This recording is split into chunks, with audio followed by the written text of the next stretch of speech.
Yes. Right, guys. Hello. Right, glad we got the technical bit out the way. Welcome to week 5. Oh my God. We've got one more week left after this, and then it's graduation, and then we leave you all to it. No, we don't just leave you all to it, but we leave you with hopefully lots of knowledge, and you've learned lots of things over the course of the week. So you've got the chat box. Feel free to ask any questions in there as we go. And we'll get started. So welcome to week 5. This week we're going to talk about customer service and why your customer service needs to be golden. Okay, so that's going to be probably the key word. And I'm going to kick off for today. So customer service, it needs to be like a huge part of your business. And some of you might already be thinking, do you know what, I'm going to switch off because my customer service is really good. But hear us out, because there might be some things that we're going to suggest. There might be some tips that we're going to give you that make you think, actually, it might make you think twice about whether your customer service is on the par where it should be. Okay. And I know I used to think that I gave the most amazing customer service. And then I started to watch a few other people and watch what they were doing. And I was thinking, do you know what? There is always room for improvement, and 100% there's always room for improvement. So your customer service, why is it so important? Well, the biggest thing that you are going to notice, and I'm not going to use the S word, and if you know the word, you know the word. The market is not S, and I'm not going to say that word. But there are lots of, someone said, can you spotlight, please? I think we all are. Hold on. Yeah, I think we are. We're all spotlighted. You might need to change your view, Debbie. Okay, so I'm not going to say the S word because it's not that, but there are lots of Scentsy consultants around. Okay, there are loads. And actually, Laura, you had a coaching call, and this came up today, didn't it? Yes. Your call today. What did they say about like where we are, for example? Sorry. So yeah, I had a coaching call. So when you reach SSD, you get twice a year, every 6 months, you get a coaching call with somebody from home office, and they evaluate your business as a whole. And she brought this up today, and she was talking about how myself, Lisa, Laura, Tanya and Claire have all hit Superstar Director in the last couple of years, and we all live within a 15-minute-ish radius of each other. And I didn't say this, Michelle from Home Office said this, and she went, that just proves that saturation doesn't exist. And I was like, oh my God, how true is that? Drop the mic. How true is that? If 5 people who live within a 15-minute radius of each other can all reach Superstar Director, that's just proof in the pudding that there are a bazillion people in the world. There are a bazillion people. So as we said, there are lots of Scentsy consultants. You know, in mine, Laura's and Laura's downlines alone, you're looking at nearly 4,000 people, 5,000 people between us all in all our downlines, which is huge. Okay. And obviously they're sprinkled all the way over the UK, and we've got some in America, and we've got some over in Australia, and all sorts. They're sprinkled everywhere. But this is the reason why your customer service has got to be impeccable. Every single customer that you have, you need to treat like they are your only customer. And that is going to be my biggest piece of advice to you. Every single customer that you have, that you meet, whether they buy 1 wax bar or whether they buy 25 wax bars, you need to treat them all the same. And you need to treat every single one of them like they're a VIP, because, and this is the big because your customers choose to come and buy from you. They can choose to go and buy from whoever they like. For example, if one of my customers didn't feel like she was getting the service from me, she could go and buy to Laura, and I would have absolutely no say over that. You don't have any jurisdiction over who your customers go and buy from. So to prevent that from happening, you need to give them such good customer service that they don't want to go elsewhere. They don't want to look elsewhere. They don't want to go on anybody else's page. They don't want to see what other deals other people are doing. They don't want to look around to see, you know, whether someone's doing something completely different. Now, I'm not saying it doesn't happen. I've got customers that buy from me regular, month in, month out, that also buy regularly from another consultant. Do I kick up about it? Do I go and find that person? You know, people maybe that have bought from me for a very long time that suddenly start buying from somebody else, a little bit different. But for example, I know that there are customers that buy from me and other consultants, but that's okay. That's okay. It will happen. You just need to continue giving that golden customer service. So, because otherwise they will look elsewhere. So we're going to give you some tips about how to do that. But more than anything, your customers have got to come first. And this is like the hardest thing, okay? Especially as you start to grow a team, especially as you start to grow your business, it becomes really difficult to decide where to put your time. I struggled with this for a really long time. I did the whole, I need to wake up every morning and post in my team group every single day. And I need to do that first before I do anything else, because I'm going to have all these people that are relying on me. And it was only probably during lockdown that I realized that was the wrong attitude to have. I think I got so engrossed in my team, if you like, I almost forgot about my customers. And I can't earn on any of my team. And this is really important. I can't earn any money on my team if I don't bring in at least 500 PRV and help 3 of my teammates get active. I'd be the same as you. I could only get paid as a certified consultant, which would be leaving a lot of money on the table. Okay. And I'm driven by money. So I'll be honest about that. And there's no shame in me saying that whatsoever. Okay. But if I don't get that 500 and I struggle to do that with my customers and I struggle to bring in orders, okay, then I don't get paid on all of those teamies. Not only that, I also then won't find any new teamies. That's not going to happen. My team's not going to grow because my customer base isn't going to grow. And obviously, if I don't look after my customers, they're going to go elsewhere. And before you know it, I'm going to be in this situation where I'm really struggling to bring in, 200 to 500 PRV. So I changed the way I was thinking a little bit. My PRV had dropped massively. It had gone from being, when I first started, 3,000 to 2,800 PRV, and it had dropped down. If I look at this time last year, my PRV in February was 1,358 PRV, I think, off the top of my head. Now, I've done a lot of work on customer service. I've done a lot of work on my customer group. I've done a lot of work on making sure that I'm giving more than I take to my customers. And my PRV has gone up year on year. So now to this February, just gone, it was 2,300. So I've made my PRV has jumped 1,000 PRV in a year. And I think that is down to the customer service that I'm now giving my customers. So your customers have got to come first. Okay, they've got to be your first thought. Not, I'm going to go and sort my teamies out and answer my teamies questions. You go and speak to your customers first. You make sure that your customers are happy. You make sure that there's a post in your customer group. You make sure that you're showing up for your customers first. That's your first place. But you've got to get balance. It can't just be all about your customers and then forget about your teamies as well, if you've got a team. I know some of you haven't got a team. So I'm talking for further on as well. So your customers are going to be the building blocks to your business. So giving them good customer service is going to make them keep coming back. And they are, as I say, your customers, 90% of my customers become my teamies. And when I look at that, I look at my front line, most of them were customers first. That's the first place that I went and looked for my teamies. And we'll talk more about that next week. So if you don't give good customer service, they're certainly not going to want to come and join you as a team member. They're going to be like, well, no, I won't go and join her. I'll go and join somebody else because actually they, sample, they give freebies, they maybe wrap their orders pretty. If you just throw your order at someone, they're not really going to want to join you. Just things to think about. They are the building blocks to your business. So we're going to give you some tips that you can actually work with for giving really good customer service. That's your reason. I think I've covered all the reasons really of having good customer service. Now we're going to give you some of the tips that work. So something that really works for me is a system that I use. Laura was like, oh, you must have this down to a T. And I was like, it's not perfect. I'm working on it.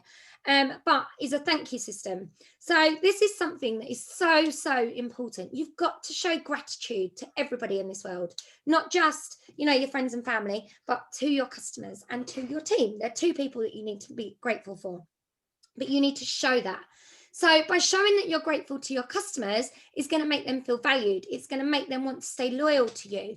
That little bit of gratitude goes a really long way. So this is what I do, and it works quite well for me. So when somebody places an order with me, sometimes I do it as like a big bulk, where I will do like a big bulk thank you on my page. Or if I'm getting orders that are coming in sporadically, I will literally find a picture of whatever they've ordered. So whether it be a flower, for example, I might find a really pretty picture of a flower and I will say, thank you so much for your fragrance flower order. And I will tag that person in their order. 9 times out of 10, they will always reply and say, oh my God, I'm so excited. I can't wait. Obviously, don't do that if it's a gift for somebody, because you might be giving away what gift that they're getting. And I didn't do it for my Mother's Day orders. I just thanked them personally. So once I post on my social media, I then thank them in their inbox. So even if I've thanked them already, I go and send a second thank you to them all at the same time. So I look down my order book, wherever my order book is. It's feeling a bit sorry for itself. I need to get a new one. Look, I've got no cover on it. It's completely done in, but it's been well used. So I get my orders and I go down and I literally sit and I thank them all one by one. I text them all, WhatsApp them all, messenger them all, however I thank them. Generally speaking, they're all on WhatsApp. And I send them and I say, oh, hi, Laura, thank you so much for your tabletop order and your bonfire beach. I've placed the order for you. And you're letting them know that you've placed the order, because some of my customers might order with me today and I might not order till Thursday. So when you're telling them I've placed your order for you, they know that that order has gone in on the 4th, for example. So if they think that you've placed the order for them as soon as they've ordered it, it's going to make them think that it's taken even longer than it actually has. Managing customer expectations. I know Laura's going to touch on that a little bit more in a bit, but that is really, really important. Okay, so I say thank you to them in their inbox. So that's the second thing that they do. Now, when their order ships, if you're attaching an order to a party, at the moment we're getting emails from Scentsy saying your order has shipped, and I get that little email. When that email pings, I go and check in my order history which order shipped. I look at whose order it is. I go back to my book and I send them another message and I tell them, hun, your order shipped. Woo! It's like the best thing ever. Or if it's loads and loads and loads of people and I'm really short on time, I put a post on my page. I normally do some sort of GIF with like the little cheeky baby going, yes, or something like that. I love that one. And when I do the little GIF, I then tag them in it and say, oh my God, like amazing, your order has shipped. So if it's not in their inbox, it will be on my page, especially if I'm struggling with something to actually post. What it also does, social media tip for you, you're tagging all those people, they're likely to respond and tell you how excited they are that their orders come in, always, and I always put something like, I'll message you to let you know when it comes. And what they then do, that does, is it breaks your Facebook algorithm, because you've texted them, you've messaged them, they've responded, you've tagged them, they're starting to text back. It's getting that interaction up on your page. Really, really important. Okay, so that's the next thing I do. Then their order arrives. It comes in my door. I take a picture of it. I normally either send it to them and say, your order's in, because it's going to make me accountable, okay? Really, really important. And I know Laura knows how much I hate this. I know how much she hates it as well. When an order comes in my house, I want it out within 24 hours. Why? There's an order sitting there. That's been in for 24 hours. So tomorrow that's got to go out no matter what. Why? Because the quicker your customers get their orders out, the less time that they've waited. The quicker your customers get their orders out, the quicker they are also going to reorder. And that is a fact. I know that when I've got orders that are backed up, and I've got like, say, 30 orders and they all need to be delivered, I'm quiet. My customers aren't all messaging me and I'm like, where is everybody? The minute I deliver that order, they're messaging me going, oh, Lise, I'll have 6 bars when you do that next. Oh, Lise, can I have another flower? Blah, blah, blah, blah, blah. So I put this all on my, people are asking, do I thank them on my, not on my page? This is all on my VIP group. I don't do any customer thank yous on my business page, okay? Business page is shop window, that is just for selling.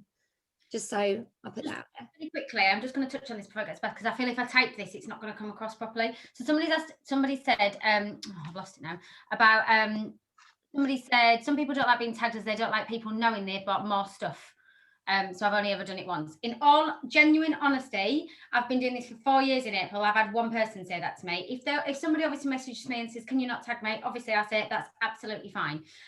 So, you know, when you're having those relationships with your customers, maybe check with them. But generally, on the whole, it's not something I've experienced. So that may have just been like a bit of a one-off. So obviously just have those relationships with your customers and check. Have you had that, girls? Never. No. The only time someone's asked me to remove a tag is if it was a present. Yeah, which I've had once with a present, and she did. Yeah, the customer was like, "Oh, that was a gift for someone," and I was like, "Oh, literally." But I was like, but equally, she has no idea what it is. I was like, oh, "I'm really sorry, I'll take it off." But yeah, once in 2.5 years, I've had that. Yeah, I've never had it in 3 years. No one ever said that they did. The only people that they never want to know that's bought more is their husbands. I normally get people to say, can you deliver it to my daughter's address, please? Because I don't want my husband to know. I get that a lot, like that a lot. I'm not going to lie. Or can you deliver it when my husband's not home? Yeah, of course I can. And one of my customers actually says to me, if you see the BMW at the front, just don't come. Just turn around and go. And I'm like, okay. We've got that relationship though. I look for the BMW. So that's something else. So as soon as that order comes in, I'm literally getting it bagged up. Photo will go on my page. Obviously you have to make sure that you caption your picture with, these are customers' orders. Don't make it look like you've got loads of stock, because for some, there will be people that will report you for something as stupid as that. I literally pop a picture on set and I tag people and say your orders are here. Or once they're all bagged up and looking pretty, I take a picture, tag them, your orders are here, put it on my stories while I'm making them up, tag them in it, get them all excited. Yeah, all of those things. And then I text them to arrange delivery. Now, what you're probably seeing here, we've gone thank you message, we've gone your order's been shipped message, we've got your, hold on, remind me what I've said. Thank you, your order's been shipped. Your order's arrived in my house. Your order is going to be delivered. Let's arrange delivery. And then after that, they get another message from me, checking in, just making sure that everything was in the order that should have been there. Not checking in to say, do you need more wax? I check in to make sure that everything was present, because I am quite, what's the word? Scatty. Probably the best word for it. I'm quite scatty, so sometimes I do forget things. Okay, that I would much rather be texting someone saying, is everything okay with your order, than them have to say to me, Liz, you've forgotten X, Y, or Z. And this is like, and it's the same if something goes on back order. Those are conversations. Now, in between a customer ordering to it getting delivered to their door, I have had 5 text messages with them. I actually love doing doorstep drops, because I drop on their doorstep, I get in my car and then I text them. It's another opportunity to open up a conversation with my customer. I don't see it as that I'm just spamming them. It's an opportunity to have a conversation with my customer. It literally is that simple. But you're giving them 5 opportunities. That's 5 opportunities to touch base with them, build conversation, build relationship, make them know that they're valued. Now, they might say to you, oh, Lisa, you don't need to text me when it just come when it arrives. And if you've got that relationship with them, amazing. If not, that is good customer service. When you order something from, I'm not going to use JD Sports, that was the company that just come in my head, but I'm not going to use them because I think their customer service is terrible. But say, for example, like ASOS, for example, ASOS will text you and tell you your order's being picked. Amazon, your order's being picked in the warehouse. It's now on its way to you. You get a delivery message, it's on its way. Think about the big companies and think about what they do, and you can do it on a much more personalized scale. Okay, think about when you've had really bad customer service experiences because people haven't contacted you. How did you feel? It made you feel crap, I bet. So make sure that you are creating a system that allows your customer to have that really good experience. Really good experience. Really, really important. So that's my thank you system. And that also leads me into then the follow-up system. And then I'm going to pass over to the girls because otherwise I'll just talk all night. So believe it or not, follow-up, I know we've touched on it in the program, but follow-up is really, really important. And I know that there's people already going, oh my God, follow-up makes me feel sick. Makes me feel uncomfortable. It makes me feel, icky. And it shouldn't. If you know your customers and you've had all of those 5 talking points with your customers, the next, 2 weeks on, just to check in with them and say, hey, that's all I want you to think of it as, a check-in. Don't think of it as I'm trying to get more orders, follow up. Think of it, I'm just checking in to see how you're getting on with the product. Do you know what my favorite line is? I might have told you this already, but my favorite line is, because I always include samples in every order, is what was your favorite sample that I included? Out of all of them, what was your favorite? And why? Because it's giving you a conversation point. It's a starting point. And that's all follow-up needs to be. If you ask them a question that says, did you like your order? They're going to say yes, or they're going to say no. It's a closed answer question. Okay. Make sure your questions, when you're following up, are open-ended questions. You need a long answer from them, not a long answer, not an essay, but you want them to give you, you know, opinions, reviews, an answer that's going to tell you what their favorite is. But make sure, keep it really simple. Just, hi, I'm just checking in. Is everything all right with your product? What did you think? Did you love it? I'd love to see some pictures of it. Something simple like that. Just keep it really, really simple. But it is a simple check-in. That's all it needs to be. If the customer then ghosts you, leave it another week and then just pop them another message and maybe try a different tact. And then I would normally say about a month after, if they haven't already contacted you, that's when you need to contact them to say, hey, you must be running out of more wax. You only ordered 2 wax bars. You must be getting low by now. Is there anything I can get you? But generally speaking, that's when I would tag people and say, you must be running low. Come on, let's order some wax. It doesn't need to be uncomfortable and it doesn't need to be awkward. Don't make it uncomfortable and don't make it awkward. Okay, I feel like I've said lots, hopefully. Did anyone want to add? Did I miss anything? No, not at all. No, that was in fact, I've got take that bit out. You write the system down. I love it. If I do, when I do it, and I can tell you this, when it's done properly, you can see the difference in the relationship with your customer, and they automatically end up ordering more wax because they can't help themselves, because you're literally conversing with them on so many occasions. One thing I will just say is, like you said, about the follow-up, if you're worried, and even if they do ghost you and then you follow up again, the amount of times you follow up and people are like, oh my goodness, thank you for messaging me, because look how busy life is. Like, we all know, like, I'm just trying to think of an example. So like my window cleaner the other day came and then I forgot to pay him. And then he texted me, and like the next day he was like, Laura, he was like, sorry for messaging you. I'm like, oh my God, don't be sorry. Like, please remind me, because I'll forget. People are busy. Like, people have busy lives. So even if they don't reply once, like when you follow up again, they're like, oh, thank you. I need this, or I need wax, or I need washer with. So, you know, it's like them follow-up emails you always see in your inbox, next or ASOS, so they don't worry about following up with people. You're exactly the same. That's it, sir. Also, I know people are saying I forgot about follow-up, but follow-up should be probably one of the main things that you need to be doing. I know I've talked about this before publicly. I won't talk about the company, but I bought from a direct sales company. I never got any message. I bought from, actually, I can name 3 direct sales companies, and I got no message to say, what did you think of the product? I got no message to tell me how to use the product even. And I think it's really important, as long as, you know, a follow-up could be, oh, hun, you bought a fragrance flower. This is how you put it together. Or you bought a mini warmer. Here's a flyer. This will help you with how to put it together. Or, you know, education. That's what we're here for as well. We're not just here to sell. We're also here to educate people. So quite often, if I've got somebody that's brand new, that's never had a warmer, their follow-up is, hun, I don't think I went through it with you, but this is how you change your wax. This is when you need to change your wax. If you can't smell it, you need to change it. Simple, like, keep it simple. So it doesn't have to be icky. You just, you know, I always check in with people. How's your bulbs? Bulbs all right? Bulbs going all right? They love a bulb check-in. It doesn't have to not at the moment, Lise. Don't check up on the bulbs at the minute. Not bulbs right now. But I mean, I put that. I did say it on a YouTube training, and a lovely lady from one of those companies actually was like, I need to restore your faith in this company, and she sent me loads of freebies, bless her, and they were amazing. And she did follow up with me, and she did check in with me, and she did show me how to use them. So honestly, it's a really big thing in your business. You need to get follow-up. Include that within your thank you system. Call it a thank you system. Don't call it follow-up. Simple as that. Love that. Katie's just written, Matalan chased me the other day saying you've still got stuff in your basket. They don't mind. No, they don't. Yeah, exactly. I've always got stuff in a basket. And actually, when they message you things like that, I'm always really thankful. And I'm like, yes, oh my God, because I totally forgot, which is actually just reminded me. Thank you for saying Matalan, because I need to order my kids' school dues. So thank you for reminding me.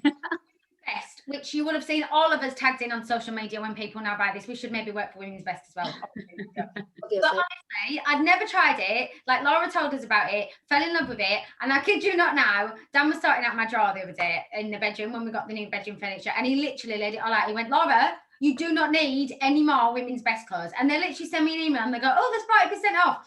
Oh, click, buy one, get one free. Okay, I'll buy some more. Click. Follow up. And that is, it is literally like we're all susceptible to this. Yes, so don't worry about it. Yeah, exactly, 100%. Kirsty loves their Women's Best. There you go, look, getting everyone into it. Love it. Right, is it me next, Lisa or Laura? Who's going next? You. Me. You next.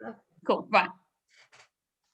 I will be honest, probably some of the stuff that I say may be similar to what Lisa was talking about, although it shows, obviously, like we say, it's simple steps, isn't it? There's simple systems and there's things that you have in place. And I'm not going to talk about systems or anything, but what I am going to touch upon, first of all, which Lisa obviously did cover, but I really want to reiterate in terms of how important customer service is, because without good customer service, you literally don't have a business.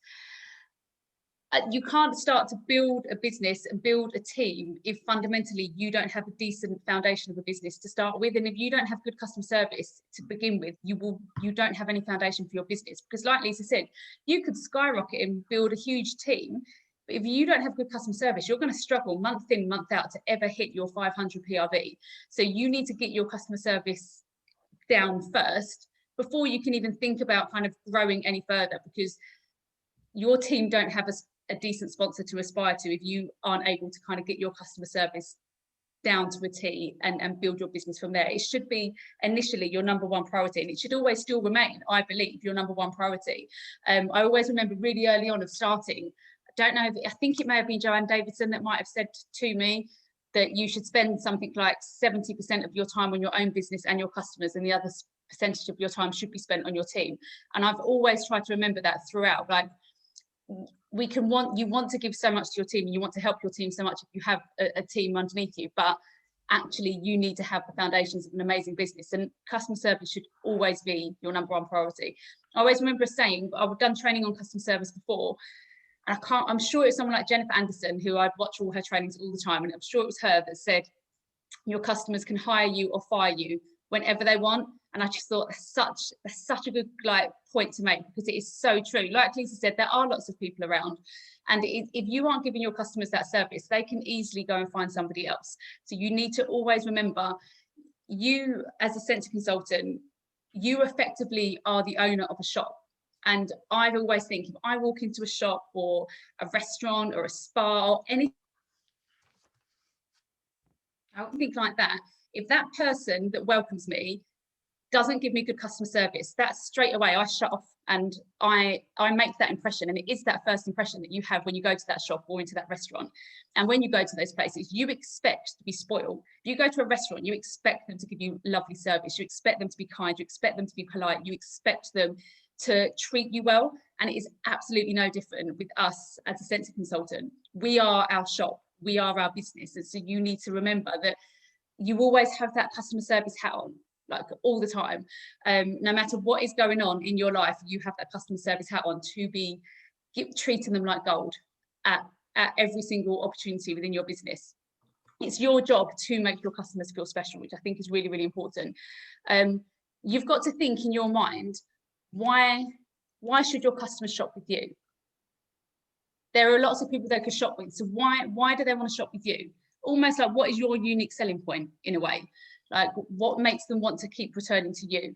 What can you offer that somebody else doesn't offer? We are all offering the same product, so what makes you stand out? We're all offering it at the same price, hopefully. So what makes you stand out to other people? So you need to think, would you buy from yourself? And I always think that. I always will reevaluate my customer service and think, if I was a customer, would I buy from me? If I was on my customer page, would I be interested? Would I want to be buying products? Would I be responding to messages that they're sending me? And if at any point I think, I don't know if I'd be buying from me right now, then I know I need to up my game. And I think everyone probably goes through times, like, don't get me wrong, like, you can see I've got some orders sat there. I mean, they have only been there 2 days, but I've got some orders sat there and they're not out yet. And so I already know that the last couple of days, that slapped a little bit. And everyone will have those times, but it's making sure you are aware when you haven't maybe been on the top of your game, you haven't been following up as much as you should be, you haven't been thanking your customers as much as you should be. You should always be reevaluating that customer service throughout your journey within Scentsy, whether you've been in for 1 week or you've been in for 10 years. You should never just assume, because you've got a customer base of 1,000 people who regularly buy from you, that they're always going to be there, because there will always be someone new that's coming in that's probably offering something better than you if you've let your standards slip. Your customers, yes, you will have those customers who will always be loyal, but like Lisa said, you will have those customers that do shop around. And if you have become comfortable with the service you offer and don't try to better yourself, then they will just go and find someone else. So you should consistently be reevaluating that. One of the things that I think is probably fundamental in me making sure I give good customer service is my sampling. I'll be honest, I probably don't sample enough. And actually, it's funnily enough, through doing this course, like you're always learning, aren't you? And even I'm like, right, I need to up my game on this, I need to up my game on that with my samples with other products. But with my laundry samples and wax samples, I always make sure I treat my customers. If I'll show you an example of customers' orders here, it's literally 1 bar of wax in here. So it's very easy with 1 bar of wax to just give them the bar of wax with a little sticker on to say thank you. Like, and she would be absolutely fine with that. Like, she's a regular customer, she's not expecting any thrills or anything. She would not care if it's 1 bar of wax that was not in stock. So the rest of her order came, her 5 bars came, 1 bar didn't. So it's not even been waiting for long, but I always make sure. So I literally just have the brown bags. I'm a bit of an eco warrior, so it's nothing snazzy. It's literally just a brown bag. Little thank you stickers, which I think they literally was like 500 stickers, but like next to nothing on Amazon. They're not personalized. I am planning on getting my personalized. Well, I have got personalized ones, but I like these because of the color. Literally a piece of tissue paper. It's nothing fancy, it's just a bit of tissue paper, but it just makes it look prettier. The only thing I've not got on here yet, I do have some little brown hessian string and a little tag that normally goes on with their name. But within here, she's just literally got 1 bar of wax, but she also has little chocolate. I always just put a little chocolate in there, or a biscuit, or a hot chocolate, or whatever I tend to have. Whenever I'm in Home Bargains or Asda or whatever, if I see nice little chocolates, I always just buy them just so I can pop them in with my customers' orders. I always sample the scent of the month. So the scent of the month is always going to be in there if it's the beginning of the month. Obviously, if it's further down the line, they'll have had it. I know my customers will have had it, so it will be something else. Then I always put in something a bit different. So she's gone for coconut lemongrass and she loves her fruity smells. So I've put in there Bonfire Beach. I could just put another fruity smell in there, but I know she loves them. I know she's tried most of them. So I wouldn't really be sampling with intent if I'm just going to throw something in there that I know she's had before. So I'd pop in something completely different. And then if I have them in stock, what I always do is I will sample something in clearance. Because let's face it, a lot of us have got a lot of bars that have gone into clearance, or they're bring back my bar ones, or just old bars that we have sitting around. Like, I've got loads of bars, so I would always pop in a bar that is a retired scent, because 9 times out of 10 it's in clearance, or it's going to be going into clearance. And then if they fall in love with it and I'm like, oh, you can't get it at the moment, A, I'll offer them something else for the time being that's similar, and then B, when it then comes into stock, I can be like, oh my god, you know that sample that you loved last month, it's now come back into stock and it's down to £4.35, do you want to stock up? And 9 times out of 10, they're like, yes, actually, can you give me 3 bars or 6 bars, because I'm not going to be able to get my hands on it. So if you have those old bars in stock, don't just think, oh God, I can't do anything with those bars. Get them sampled out. It doesn't matter that they're not there anymore. You can find something that smells similar if they're desperate for it now. And then when it does come back into stock, you know you've got a guaranteed sale. You just need to obviously take a note of it. I then, within every single order, have a refer a friend card. Everyone can do their refer a friend as they like. Mine is quite simple. If they refer a friend and that person actually goes on to buy, I offer a free bar of mystery wax. The reason I do that is previously I'd say they can have a bar of wax of their choice, and then it would get awkward when I was doing my orders and they'd want something straight away. So doing a free mystery bar of wax, I have it in stock. It costs me nothing. It's stuff that I've got with my credit. It's something that I know I can offer and I can give to them immediately, and it has cost me nothing, and they've not had to wait for it. And then it goes on, obviously, if they order more, then they have other options, etc., etc. But I always put a refer a friend thing in there, and that gets me so many new customers. And I think it's really important that people should have something like that in their orders. I then always, and this is actually something quite recently that I've been doing for the last 6 weeks or so, but it's going down a storm. We've made a little fragrance flower flyer, because fragrance flowers are probably one of my best sellers, but there are still to this day, even though I bang on about fragrance flowers in my customer group, anyone that's on my customer group will know I literally go on about them non-stop, but there's still people. I had a customer today go, oh, what are those fragrance flower things? You know, you're like, oh my god, like, really? She's on my page regularly, but she apparently didn't know about fragrance flowers. But I now put these in my orders all the time, and I get so many people that then when they get their orders will say, oh, I didn't know that the fragrance flower came in watermelon tangerine or iridescent pearl or those kind of fragrances. And I get a lot of orders off the back of me popping that into their order. These, by the way, are all made on Canva, which came off the back of really good training. I don't know if Caroline Bennett is on here, but really good training that she done on Canva. I know people can use PicMonkey as well, but Canva, personally, for someone that's awful at technology, is brilliant. And then this totally was inspiration from Lisa. I totally stole this idea of Lisa because I loved it, which is just like a little thank you card. And it just obviously says, thank you for your order. I'm very grateful for your custom. Please take a picture and put it onto my customer page. Now, this is just through somebody getting 1 bar of wax. Now, back in the day, I totally will be honest, if somebody was ordering 1 bar of wax, I would just give them 1 bar of wax. And now I look back at like, I'm appalled because I'm like, that's awful, because this doesn't take me long. This takes 5 minutes to put a bar of wax with these things in here, with 3 samples, a little chocolate and a piece of tissue paper. That takes me no time at all. But from receiving that, that looks like a nice gift. That's going to make her feel special. And I think that's what's the most important thing, is you need to make them feel special. Whether they've ordered 1 bar of wax, or whether they've ordered 6 bars of wax, or whether they've ordered a large warmer bundle, you need to make them feel special. Don't just spoil your customers that spend a load of money. Spoil your customers that are just buying those little wax orders, because actually those customers, if they become your regular customers, they are the ones that when they need Christmas gifts, they're going to buy from you. When they need birthday presents, they're going to buy from you, because they know that even though they've spent a really small amount of money, you have still made them feel like gold. So don't ever forget those customers that are just putting those small little orders in. Make them feel special, whether they've spent £7.25 or £100. You should always make them feel special. And also what I have started to do is pop in, now obviously we can sample body products. I am starting to pop these in, which are going down a storm as well.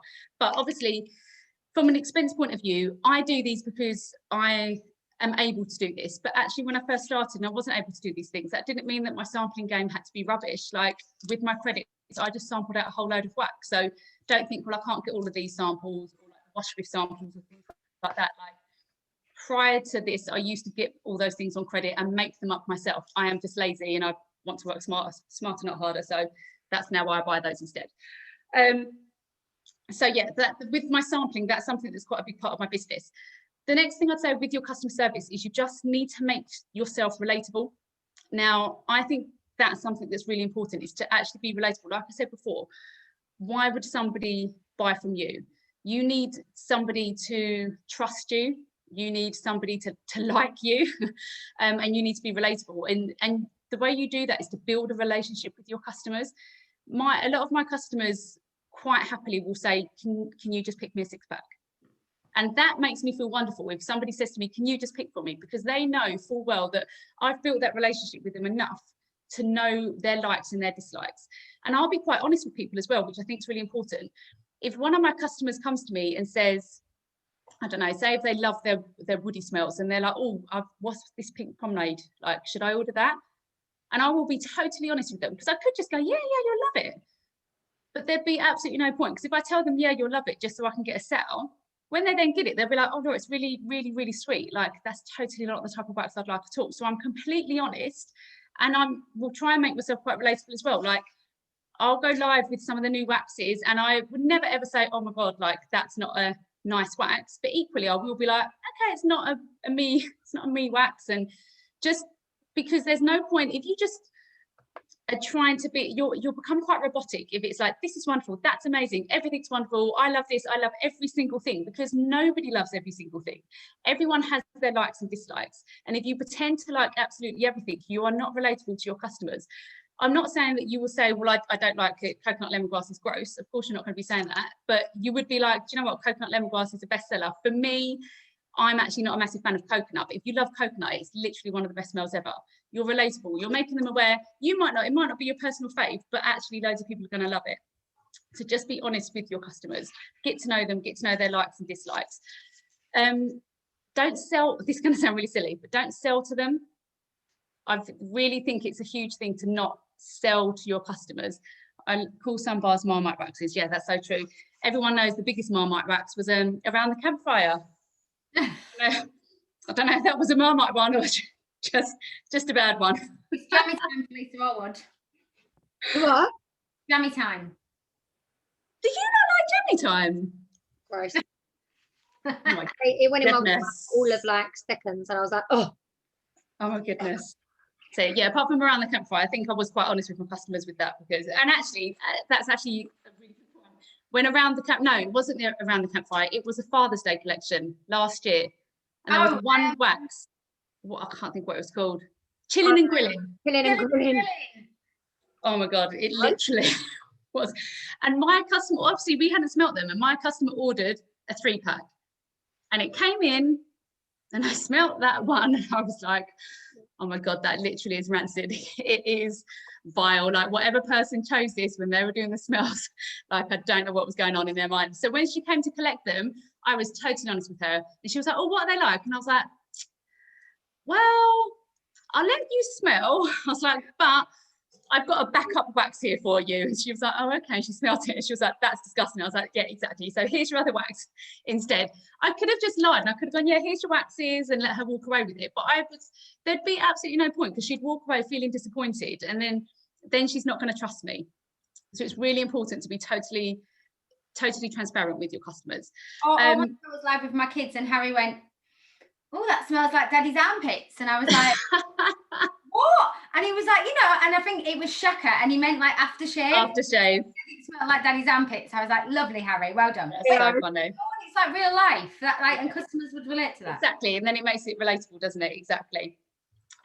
Yeah, what I was going to go on to say is, it sounds silly, but I try not to sell to my customers. I always like to say that I more so am sharing the product with them. So even when it comes to like my posts on my page, and I think this links back to when we talked about attraction marketing in week 1 or 2, never try and sell to your customers, because it's the moment you try and sell to them is the moment they're going to switch off, and they're going to go and look elsewhere. So never act like you are selling to your customers. If they obviously are messaging you about obviously a product, and I say about upselling, in theory, yes, that is selling to them, but offer them a service, act like you are, which is exactly what you're doing, that you are offering them a service. If one of my customers says to me, can I buy 5 waxes? Then I'm obviously going to say, well, you may as well get 6, because you're paying the same amount anyway. So I'm offering them a service. If somebody says, oh, I want to buy, I don't know, a warmer and 2 waxes, again, you're going to upsell to them, because you're going to tell them about the bundle and saves. Or if they don't know about the bundle and saves, like I've had customers before that I've actually had a customer recently who lives in my town, and he ordered on my website. So I dropped him a message, and I was like, thank you so much for your order, but please don't do that again, because you've just now paid out £6 shipping. You totally don't need to pay out £6 shipping. So I'm going to drop you a little like sample pack over, and within that, I can tell you what I'm going to put in there, but I'll put a scent circle and a couple of little bits to say thank you. And I said to him, you totally don't need to be doing this. Like, to him, he was like, thank you so much, that's really kind of you. Like, I totally wouldn't have known that, and I would have just carried on ordering from your website, and I could have just allowed him to, so I didn't have the hassle of having to pack up his orders or things like that. But that would have been bad customer service, because I would have allowed him just to be spending money that he didn't need to spend. So always make sure that you are offering that service to your customers throughout. Obviously, making your orders look pretty, I've already covered, so I don't need to go into that. The other thing that I would say has been a bit of a game changer for my business, and a lot of you may already do this, but I obviously have my VIP customer group and then my business page, but I also have a VIP broadcast list on WhatsApp. If you don't have this, I really suggest it's something that you do, because it has been such a big change in my business since I've been able to have that. I messaged everyone, all of my VIP customers, and I asked them if they wanted to be in my VIP group, which would be on WhatsApp. And I said, it's not going to be a group of messages pinging around and we'll just be messaging you, but do you want to be part of that? And anyone that is on that will get to know any LTOs first, they'll get to know any new releases first, and on the rare occasion that I do an offer, they'll get to know all those things first. And that has been golden for me, because when it's been things like, I don't know, like a PSL update or an LTO, that is sent to them, and it is sent to them at least an hour or so before it is put on my Facebook customer page. And they love it because they feel special. And I've had so many orders off of the back of that, because people miss things when it's on Facebook. Even your best customers who are always interacting with your Facebook, they will miss stuff. It's inevitable that they are going to miss things. But if they're on your broadcast list, it's super simple for you. Once you set up a broadcast list, and I know we've covered this before, so I won't go into it all, but once you set up that broadcast list, it looks like you're sending an individual message, and you could be sending it to 150 people. So it makes it a lot quicker and a lot simpler for you. They are then getting that individual one-on-one message, and they are then seeing that message, as opposed to a Facebook post or an Instagram story or an Instagram post that they may well not see because they've just not been on social media that night. So I think setting up a VIP broadcast list is super, super important. What was the next thing? Customer service when it comes to partying, and again, I'm not going to go into too much detail because I talked about it last week, but when I am doing parties, whether it be online parties or when we are able to party in person, I always give my host a gift. I always do so in front of all of the party guests. Obviously, if you're doing it online, you can't do that, but I will post about it in the party group, because that then makes them all go, oh, that's nice, she's just given her a little gift. And they then think, well, she's offering her like a really nice service, and they then want to be my customer. They want to be spoiled. They want to be treated nicely. They want that cute little gift that I've just given to the host. It doesn't have to cost anything. I'll use my half price items on my credit to be able to do it. But I will always do that, because that makes the host feel super special. And then that makes their friends who are at that party want to feel super special. So that's, they're more inclined to then, if they have got a choice of some different consultants, to want to come to you. I'm not saying for those that already have a consultant, but obviously people that are new to it and don't have a consultant. It's making them feel special, isn't it? It's showing the customer, it's showing future customers how you treat your current customers, and then they want to buy into it, really. One thing that's worth noting, as you grow your team, and I will then wrap up, and I'm going to leave this on to Laura, but as you grow your team, it is inevitable you are going to lose customers. You're going to lose customers that's just a natural thing. If you are recruiting one of your best customers who recommended you to her sister and her mum and her cousin and her best friend, if that girl then joins your team, they're obviously going to then be shopping with her, and that is absolutely inevitable. What you need to then make sure you're doing is the wonderful customer service that you show to them, you show everyone within your customer group that wonderful customer service that you offer. You get your customers to post on your page. That's why I do the whole snap and share thing. You get your customers to post on the page their beautiful orders they've just got from you. You get your customers to shout it from the rooftops about all the wonderful samples that you've given to them. I post on my page all the time about my customers and the samples, and I always will say, making up loads of sample girls, who wants one? And all my customers jump on the bandwagon and they're like, yeah, I want this, and they will talk to each other about the different samples they're having and what they've tried, and that makes people want to buy in. And you need to constantly be revolving your customers, because it's inevitable some are going to go along the way. So you constantly need to be looking at things to do to stand out from the crowd, so that you can constantly evolve your customer base. If you offer good service to existing customers, you will always grow new customers, because they are going to tell their friends. And I've had this recently, and another Scentsy consultant stopped. She decided she didn't want to do it, and one of the girls that buys from me posted on my page, and she tagged some of her friends in, and she went, girls, this is my local Scentsy dealer. She's absolutely amazing. She makes whatever she put, I can't even remember, but she put, she's absolutely amazing. She's my little Scentsy dealer. You all need to join her page. And she tagged all of her friends into it. And I just thought, do you know what? That lady doesn't buy a lot from me at all. But she generally just buys clearance waxes from me. For every single order, I make it look super pretty. I make her feel really special. I check in with her, like Lisa said. I follow up with her. If things are late, I let her know. And I'm constantly in touch with these people. So then as soon as her friends then were like, oh, our Scentsy consultant's given up, she was like, right, I know one. She's amazing. Join her page. And within the space of a day, I had like 20 new customers on my page. If I didn't offer good customer service, there's absolutely no way she would have been encouraging them to join my page. So that is why you consistently need to make sure that you are offering that service. And that's it. I think there was loads of other things that I noted down, but I know Lisa covered bits, and I don't want to just reiterate what Lisa said. So I think that's it, Laura. I think I can hand over to you. Cool. Right, okay, so sorry, I'm just looking at some of them, but Lisa's replied. Right, okay, so I'm going to talk about the other side of customer service, the other side of the coin, but I'm going to cover it in glitter, right? So yeah, as I'm delivering this, I don't want to be like the big bad wolf coming in, but I'm going to just throw in some truth bombs. When we talked about this earlier, they were like, you're going to be dropping bombs all over the place tonight, but I am, because it is the reality of running a business. And I just want to say, like, before I go into this, not one person that starts their Scentsy business knows what they're doing with this. This is all just stuff that we've learned over our time as a consultant. And I think anyone that runs a business, like, every day is a school day. Like, you're always learning. There's no, I know you get like your consultant guide, but there's no like book and go, you know, this is how this person's going to react today, or this is what mood this customer's going to be in, or this is what's going to happen with this. Like, nobody ever knows. So you're always learning, and it's always evolving. So when I go into these things, don't just like we knew what to do. We had to learn as we went along as well. So we're just sharing what we've learned over time. So like a couple of people said in the comments earlier, when it comes to customer service, what I've always done is like put myself in the seat of the customer and like how I would want to be treated.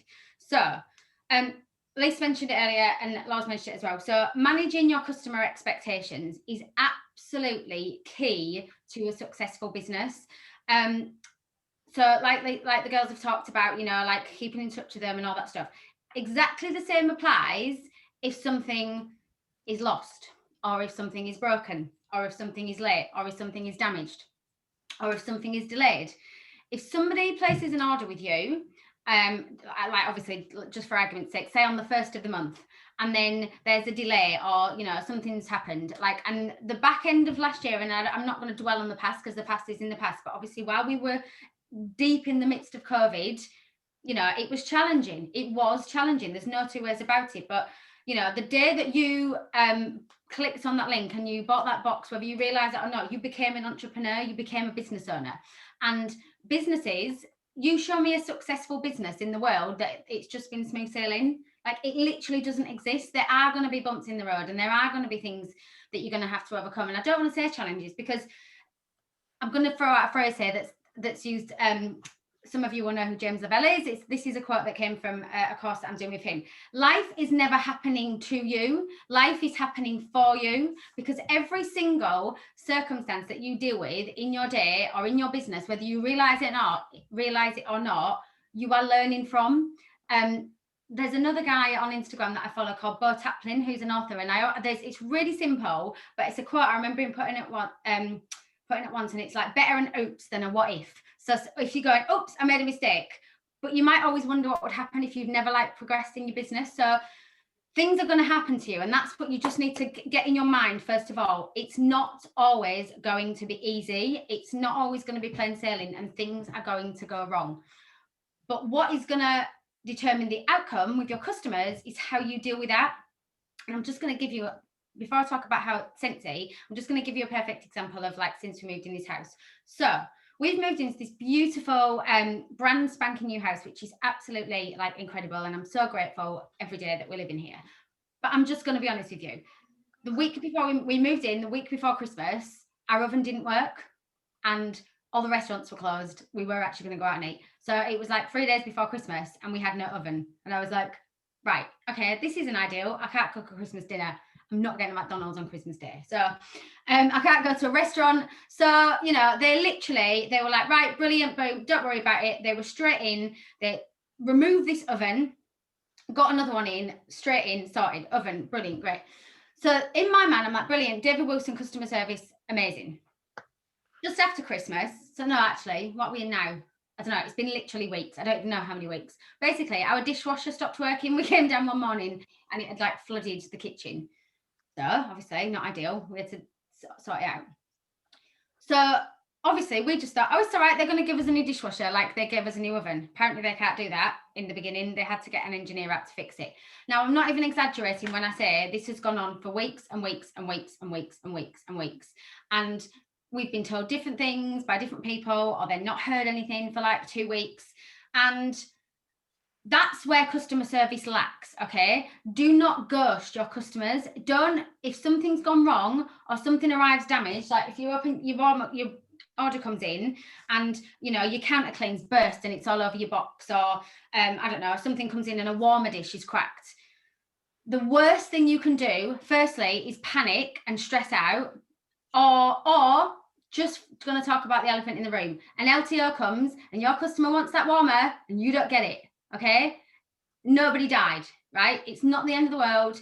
I get it's not ideal, but do not panic and stress about it, because it was Carla Hunter, I think, said it once on a training we were on. Not one thing you're ever going to encounter in your Scentsy business is an emergency.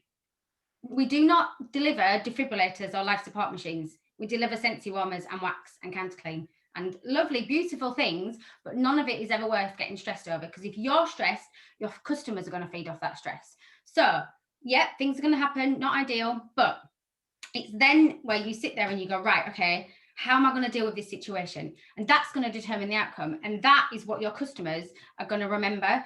So coming back to the dishwasher scenario, we were told we were getting a dishwasher, not last Monday, the Monday before, from one of the guys that works on site. He's a really lovely, sweet guy, but Dan was like, he's such a yes man. He just tells us yes, whatever we want to hear. Clearly, it's not the answer because I still don't have a dishwasher. And then the other day, we got a call from this woman, Shan, her name was, and within 2 minutes, we were in the car and she came through the speakers, and within 2 seconds of talking to her, her customer service was absolutely golden. She was honest. She said, look, I'll be honest, we haven't got your dishwasher and I don't know when it's coming yet.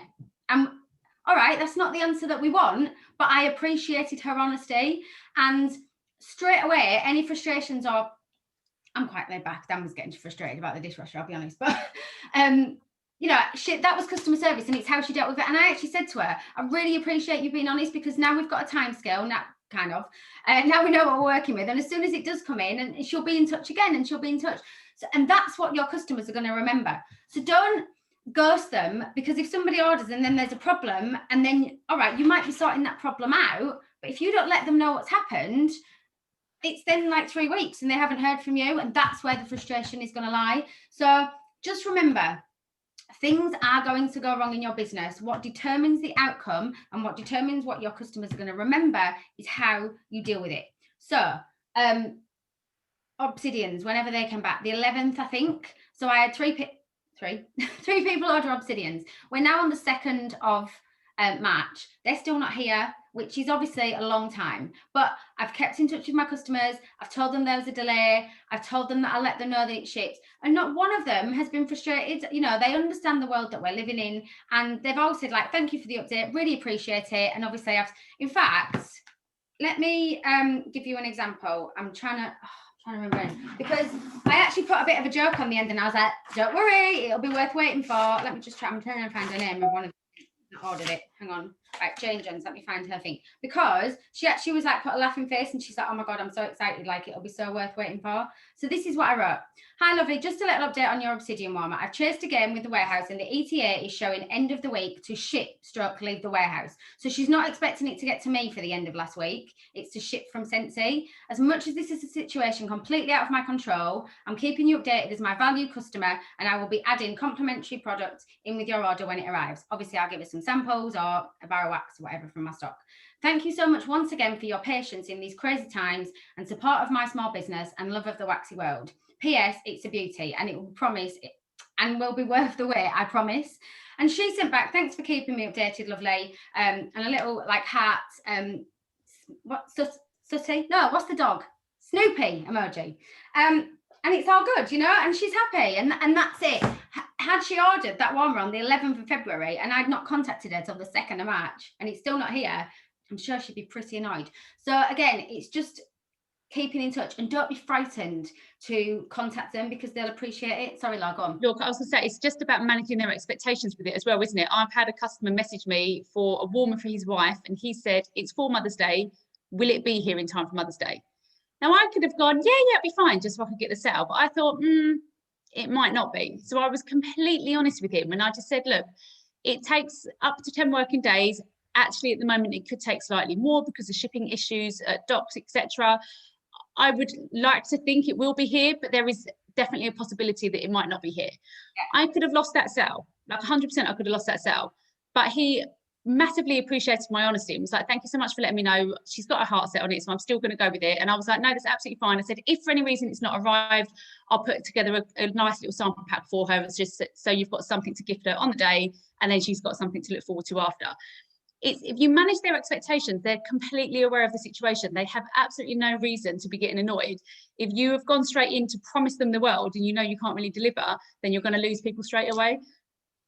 Sorry, I'm laughing at Sarah's. Sarah's like, that bitch, the obsidian, she jumps on everyone, so unavailable, but we all want her. She is. She's so unattainable. I love it. But yeah, you're totally right. It is just about like managing that and letting them know. And sometimes if people have said that, I'm like, but if it's not in, I can make you like a lovely card up with, and we can let them know what's coming. And they're happy with that, you know, because if they want the product, then they'll carry on. Right, we've gone over half an hour, so I'm going to try and wrap it up. The other thing I was going to talk about, Lisa's already covered, about getting your orders out in a timely manner. When they're here, let your customers know, let them know they're on the way, keep in touch. And the last thing I want to talk about, which Laura's obviously kind of covered slightly, but again, it's what we always say all merges into one, really. It's about being professional, and it's about being mindful of what you put out into the world, because like we've said millions of times, you know, Scentsy is the product, you are your brand, you are your shop front, you are your face to your customers. And just think about this scenario, right? So somebody's in your customer group, like your Scentsy. So I know people sometimes so you've got your Facebook customer group. So mine's called Scents and Sparkle VIP customer group. So that's my Scentsy waxy world that's evolved, and it's got all my customers in there. If I'm in that place being like happy, you know, la la la la la, Laura, it's all amazing. And then if I'm friends with them, like on my actual personal profile, and then I go over there and I'm like, oh, for God's sake, it's raining, I'm so annoyed, like the world's ending, da da da da da, Neggy Nancy, on that page, they're going to get really confused. They're going to be like, hang on a minute. And I'm not talking about being fake, and I'm not talking about, but when we talk about like attraction marketing, your customers are going to be drawn, like you're drawing your customers in. So don't be one person in your customer group and then on your social media profile just a completely different person. You need to have a little bit of continuity, because it is a highlight reel, it is a social media page. Like if any of you have ever watched The Social Experiment on Netflix, like the Facebook's so clever, and the way people's brains worked, and that dopamine rush that when they see things and people get a like and all that kind of jazz, and I won't go into that, but you need to be consistent with the person that you are showing the world, your business owner. Don't be on here talking about la la la, everything's amazing, just because you're a Scentsy consultant and you want to sell to somebody, and then go over onto your personal profile or your Instagram somewhere else and be ranting and raving.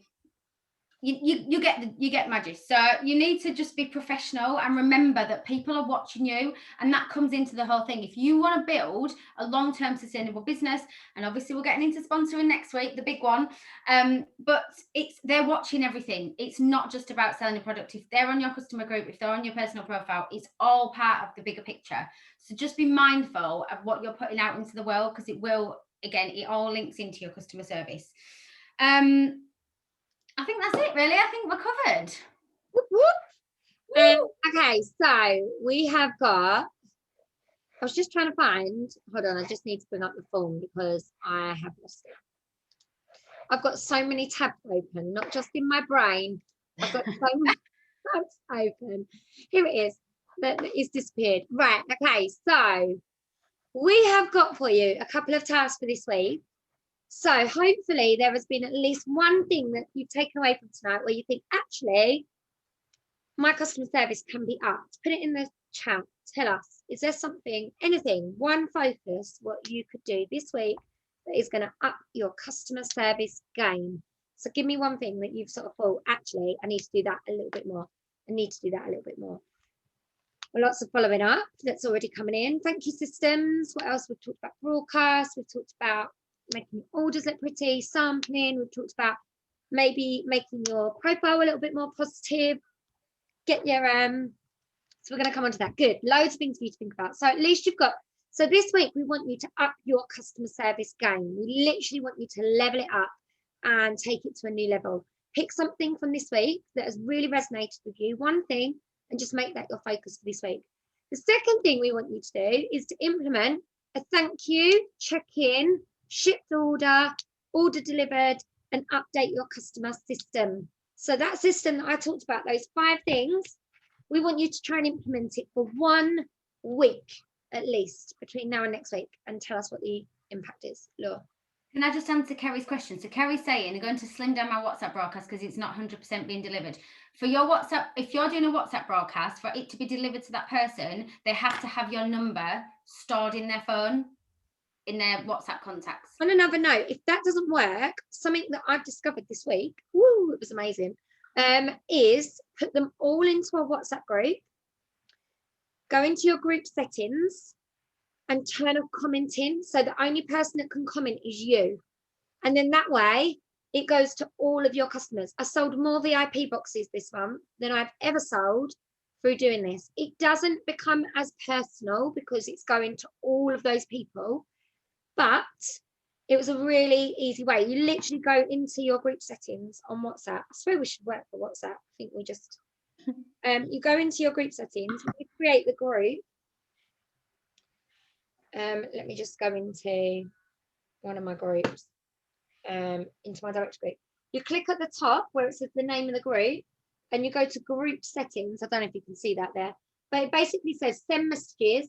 Mine now says all participants, edit group info, all participants. You can change that to just you, and that way you can message all your customers as in one go. They all see it, but they then have to respond to you privately, so they're not getting 955 pings, because nobody wants that, let's be honest. If the broadcast isn't working, try that. It will work, and that has worked for me this week. Okay, so implement the thank you check-in system. Okay, that's what we want you to do. I want you to try it. Have a look at what orders are shipping. Now go and message all your customers. Tell them their orders are shipping. Go and message all their customers. Check in with them. I will put the list of what that system is in the group. We also want to challenge you this week. So last time we were saying go for 200 PRV, and loads of you smashed it out of the water in a week. So this week your challenge is to go for 300 PRV this week. See if you can sell 300 PRV between now and next week. Now, next week's Simple Steps to Success, I believe, is on a Wednesday, because we've got Rockstar Academy on Tuesday, or I've got Rockstar Academy Tuesday nights. I think we will be Wednesday night. Is that right? Just to double check. That's what I've got written down, yeah. So you've actually got a week and 1 day to do 300 PRV. Okay. So remember, we're right back to training number 1. Work out how many days you've got, divide your PRV by that number, and then off you go. And then the very last one we want you to do, most of you set up an accountability buddy, and if you haven't got one, hopefully you've got one within your organisation somewhere, within your team, your director, your upline. Go and get them to check out your personal, not your group, your personal Facebook. Get them to have a scroll through and get them to have a look and see whether you are one of those negative Nancys. I wasn't going to say that word in case there was a Nancy on here. But if you are, if there's anything that they think might turn people off from buying from you, then get them to go and have a look and be honest with each other about it. Because if there's something that you think might turn you off or them off from buying, it might turn others. You can get them to maybe check out your customer group as well and just give it a quick scroll through and, you know, have a little look, because it might make you look from somebody else's eyes. You might think, I'm just being me, and I'm just being, you know, I'm just, you know, having a go at all the world for not wearing a mask, for example. I've seen that so much on people's Facebook right now, or wearing a mask, the opposite. But actually, that's an opinion that we don't need to give on social media, realistically. I don't give it. Street when you're walking your dog. Can I just tell everybody what happened? Street when you're walking your dog. Wait, you finish and then I'll tell everybody. No, I'm done. That's it. So that's your homework. It's quite a lot of homework this week, but that's your homework for the week. Okay, true story to make you laugh before you go, right? So my daughter is 13. She is like this much bigger than me. And I went for a run this morning. So I came back, I was in my running gear, no makeup, obviously, like my hair was chucked back. And we went to walk the dog just down the road, and we were walking down, obviously, chat. And I always try to like smile and say good morning to people. And there was this, I'm saying older lady coming towards us, and she had a mask on, and I went to go, morning, all right. And as she pulled her mask down, she went, social distancing. And I was like, what? And I was like, she's my daughter. Like, I think she thought I was out with a friend and we were like walking too close, but she'd like kind of gone, it was in the moment, like I'd lost my minute. And poor Ella was like, what does she mean? And she went, does she mean because we're talking? And I went, and she kind of, I went, she's my daughter. And she'd gone and she kind of huffed and puffed a little bit, but she kept looking back to see if we'd moved apart. And I was, anyway, that was just making me laugh. I was like, oh, you can't even like walk down the street with your child. But to be fair, she looks older than 13. And that, but it just made me laugh. Or you just look super young.